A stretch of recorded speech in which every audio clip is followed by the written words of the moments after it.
এখনও আমার শাশুড়ি মায়ের চোখ রাঙানি দেখে যার পরই ভয় পায়।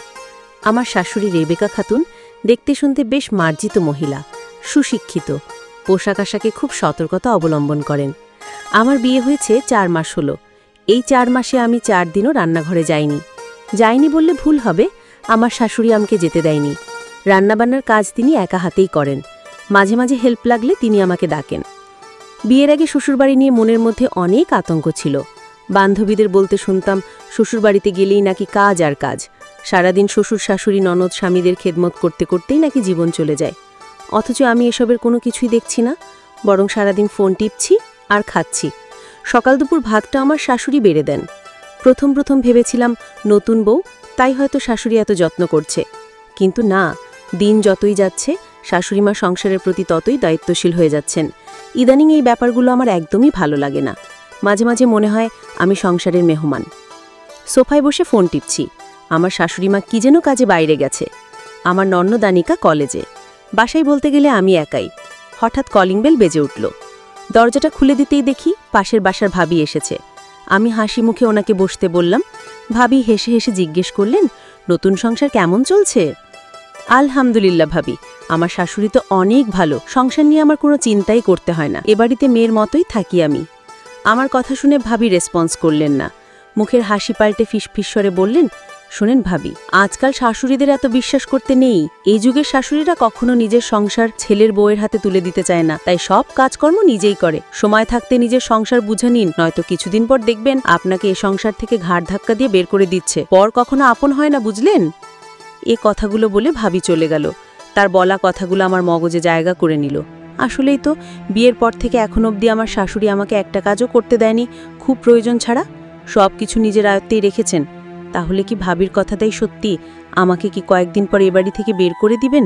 এমন হাজারো প্রশ্ন মাথায় ঘুরপাক খেতে লাগলো। এমন সময় আমার শাশুড়ি বাসায় ফিরলেন। আমার হাতে একটা আইসক্রিম ধরিয়ে দিয়ে মুচকি হেসে নিজের রুমে চলে গেলেন। কিন্তু তাতে আমার মন গলল না। শাশুড়ি মায়ের উপর রাগ ক্রমান্বয়ে বাড়তে লাগলো। বিকেলবেলা সবাই ড্রয়িং রুমে বসে চা খাচ্ছি আর টিভি দেখছি। হঠাৎ আনিকা আমার শাশুড়ি মাকে অনলাইনে একটা শাড়ি দেখালো আর বলল, মা, সামনে আমার বান্ধবীর বিয়ে। আনিকার আবদারে আমার শাশুড়ি মা শাড়িটা অনলাইনে অর্ডার দিয়ে ফেললেন। আমার মনটাও আরও খারাপ হয়ে গেল। বাড়িতে আমার ননদ আর আমি, দুটো মাত্রই মেয়ে। আমার শাশুড়ি মা চাইলে 2টো শাড়ি অর্ডার দিতে পারতেন, কিন্তু তিনি একটা শাড়ি অর্ডার দিলেন। এটা নিয়ে মনে আরও রাগ বাড়ল। ওখানে আর এক মুহূর্ত দেরি করলাম না, রান্নাঘরে চলে এলাম রান্না করতে। একটু পর দেখি আমার শাশুড়ি মা রান্নাঘরে আসলেন। এসে বললেন, আজ হঠাৎ তুমি রান্নাঘরে এলে যে? আমাকে বললেও তো পারতে। কেন মা, আপনার কথা মতোই কি সব হবে? আপনি যেমন এই বাড়ির বউ, আমিও এই বাড়ির বউ। আপনার সবার অধিকার থাকলে আমারও আছে।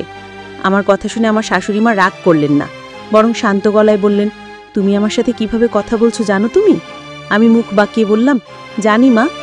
আমি এটাও জানি আপনি আপনার সংসার, ছেলে সবকিছু নিজের হাতের মুঠোয় রাখতে চান। সময় হলে আমাকেও এ বাড়ি থেকে বের করে দিবেন, তাই সময় থাকতে আমি আমার সংসার গুছিয়ে নিচ্ছি। আমার কথা শুনে তিনি মুচকি হাসলেন।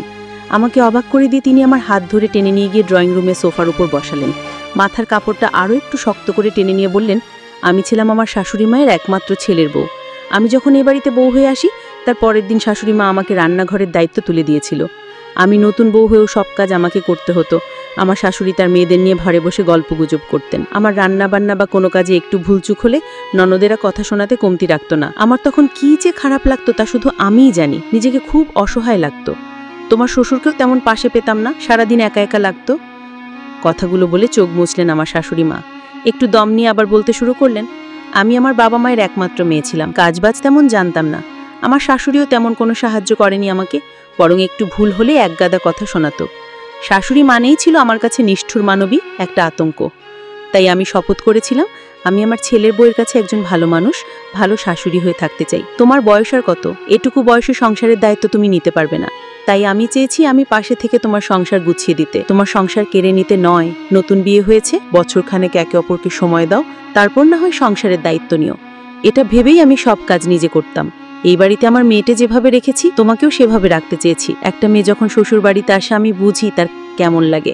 আমিও তো একটা সময় বউ ছিলাম, আজ শাশুড়ি হয়েছি। তোমার কাছে অনুরোধ রাখবো, তুমি তোমার ছেলের বউয়ের কাছে শাশুড়ি না, একজন মা হিসেবে বেঁচে রবে, যেমনটা আমি তোমার কাছে হতে চাই। কথাগুলো বলে শাশুড়ি থামলেন। আমার মাথা নিচু হয়ে গেছে, চোখ দিয়ে পানি পড়ছে। আমি এমন একজন মানুষকে কত কি বলে ফেললাম। কত কষ্ট দিলাম, অথচ এই মানুষটাও কত কষ্ট নিয়ে বউ থেকে শাশুড়ি হয়েছেন, এখন শাশুড়ি থেকে মা হতে চাচ্ছেন। আমার ভাবনার মাঝেই বাইরে থেকে ডেলিভারি ম্যান আসলো, 2টো পার্সেল এনে আনা শাশুড়িকে দিল। একটা পার্সেল আনিকার হাতে দিয়ে আরেকটা আমার হাতে দিল।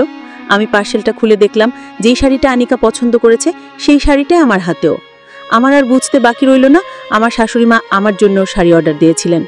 আমাকে কোনো কথা বলতে না দেখে শাশুড়ি মা বললেন, তুমি তো আমার মা নয় শাশুড়ি, পর মানুষ, তবুও পর মানুষের দাও শাড়িটা পরিস।